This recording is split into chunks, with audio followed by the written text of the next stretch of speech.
네, 안녕하세요. 오늘 본문은 창세기 14장 1절에서부터 24절까지의 말씀입니다. 이 사건은 13장과 구조가 비슷합니다. 발단, 롯을 구하는 아브람, 그리고 축복받는 아브람의 순서로 진행이 됩니다. 이런 구조만 봐도 알 수 있듯이 1절부터 12절까지의 전쟁 이야기는 어떤 가나안 땅의 어떤 정치적인 상황을 보여주려는 목적이라기보다는 13장의 후속 이야기로 보는 것이 더 좋을 것 같습니다. 그러니까 약속의 땅에 머문 아브람과 스스로 그곳에서 멀어진 롯을 대조하고 있는 거죠. 그러니까 남방의 어떤 남부 쪽의 가나안의 5왕이 동방의 그돌라오멜의 지배 아래 12년을 있다가 13년째에 반역을 하게 되는데, 이에 그돌라오멜이 동맹군을 이끌고 남방 왕들을 징벌하러 내려옵니다. 그러니까 그돌라오멜은 당시에 메소포타미아 지역에 패권을 쥔 세력이었던 것 같아요. 그러니까 남방 왕들은 이에 맞서서 시딘 골짜기, 그러니까 사해에서 맞서게 되는데 결국 패배합니다. 여기서 남방 왕들은 다 뿔뿔이 흩어져서 도망가요. 특히 소돔과 고모라의 모든 재물과 양식을 탈취하고 롯과 재물도 탈취해 갔습니다. 근데 재밌는 것은 여기서 성경 본문이 사람보다 재물을 약탈한 것을 더 강조해요. 더 먼저 나와요. 그러니까 재산을 쫓아서 소돔으로 향했던 롯이 재산을 다 잃고 생명까지 위태롭게 된 상황입니다. 그러니까 보기에 좋았던 그 땅은 비옥한 만큼 모두가 탐내는 그런 땅이었고 끊임없이 분쟁과 갈등이 발생하는 그런 곳이었던 거죠. 겉모습은 풍요롭지만 실제 진짜 현실은 죄악이 가득한 위태롭고 서로 지배하고 다스리고 반역하고 뺏고 뺏기는 이전 특유의 탐욕의 땅이었던 거죠. 우리는 진짜 현실을 볼 줄 알아야 합니다.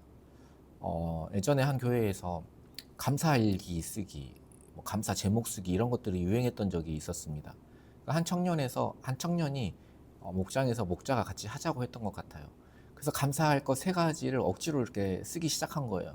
그런데 이제 쓰다 보니까 이 청년이 하는 말이 진짜 현실이 보이기 시작했다는 거예요. 그러니까 이전에는 당연했던 것들이 너무나 큰 은혜였고 당연히 미워하고 분노해야 할 상황과 사람이 진짜 현실을 보니까 그 상황이 문제가 아니고 그 사람이 문제가 아니고 진짜 문제는 자기 자신이었다는 거예요. 그러면서 현실을 이제 피상적이 아니라 진짜 현실을 보게 되었다는 거죠. 그러니까 롯이 보기 좋아서 탐냈던 땅은 진짜 현실은 탐욕의 이전 투구, 그 노략과 전쟁으로 소용돌이 치는 그런 땅이었습니다. 예수 그리스도를 믿는 믿음으로 산다는 것이 그런 것 같습니다. 진짜 현실을 보는 거죠.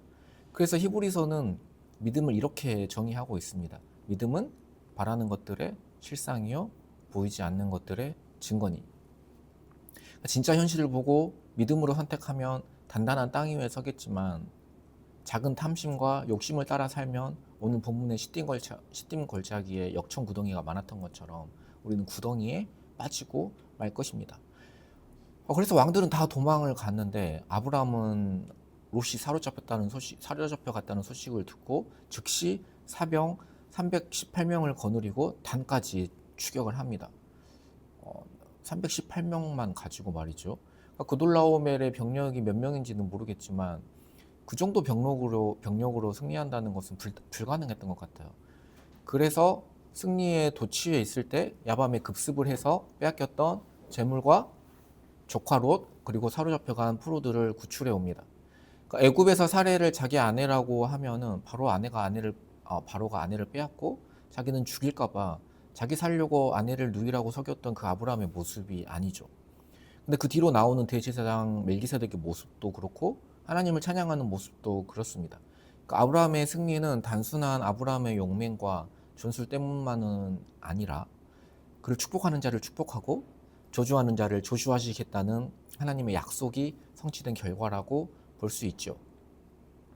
아브라함이 승리를 거두고 돌아오자 소돔 왕이 나와서 영접합니다. 도망갔던 소돔 왕이 어디서 나왔는지 모르겠어요. 그런데 한 명의 왕이 더 등장을 합니다. 살렘의 왕. 멜기세덱도 떡과 포도주를 들고 와서 아브라함을 맞이합니다. 성경은 그를 지극히 높으신 하나님의 제사장으로 소개합니다. 히브리서를 보면 어떻습니까? 예수님의 비견되는 영원한 그 대제사장의 어떤 전형으로서 소개가 되지요.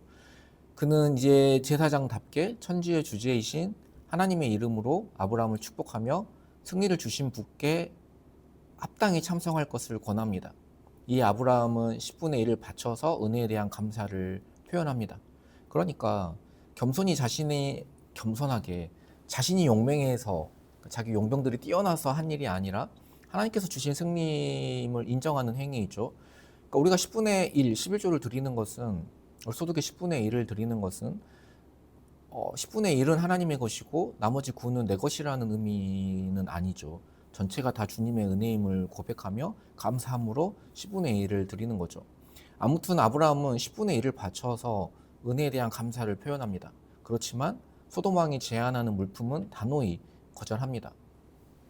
요즘 11조에 대해서 간혹 물어보는 분들이 있는데 글쎄요, 이게 해야 한다는 율법으로 작용하면은 본질을 잃어버리는 것 같습니다. 그러니까 마땅히 은혜에 대한 반응으로서, 어떤 감사로서, 그리고 세상의 욕심을 좀 비우는 훈련으로서, 어떤 누군가를 섬기는 훈련으로서 11조를 바라보면 좋을 것 같아요. 이것도 우리가 진짜 믿음의 눈으로 현실을 바라보면 11조를 드릴 수 있는 자유와 여유가 있는 것이 진짜 은혜이고 축복이죠. 11조를 드림으로써 쪼들릴까봐 너무 불안하고 부당하고 안 하면 벌 받을 것 같고 11조를 해야 무슨 복을 받는다거나 그래도 내가 직분이 목사인데 그래서 하는 거라면 글쎄요, 하나님이 그렇게 무슨 거지도 아니고 네, 그렇습니다. 여기까지만 하도록 하겠습니다. 아무튼 오늘 본문을 통하여서 아브라함에게 하신 약속을 복의 근원으로서 중재자로서 신실하게 이루어 가시는 모습을 볼 수 있었습니다. 우리도 그렇게 복의 근원으로 살아가는 저 여러분 되시기를 예수님의 이름으로 소망합니다. 기도드리겠습니다. 하나님 감사합니다. 우리가 믿음의 눈으로 진짜 현실을 바라볼 수 있는 안목을 우리에게 허락하시고 피상적으로 세상을 바라보는 것이 아니라 믿음의 눈으로 이 세상을 바라볼 수 있도록, 그래서 롯의 선택이 아니라 아브라함의 선택을 하나님께서 주신 약속이 우리의 삶을 통해서 신실하게 이루어져 가고 우리를 통해서 또 구원해 나가시는 하나님의 역사를 우리가 바라볼 수 있도록, 이렇게 찬양할 수 있도록 하나님 인도하여 주십시오. 모든 것 감사드리며 예수님의 이름으로 기도드립니다. 아멘.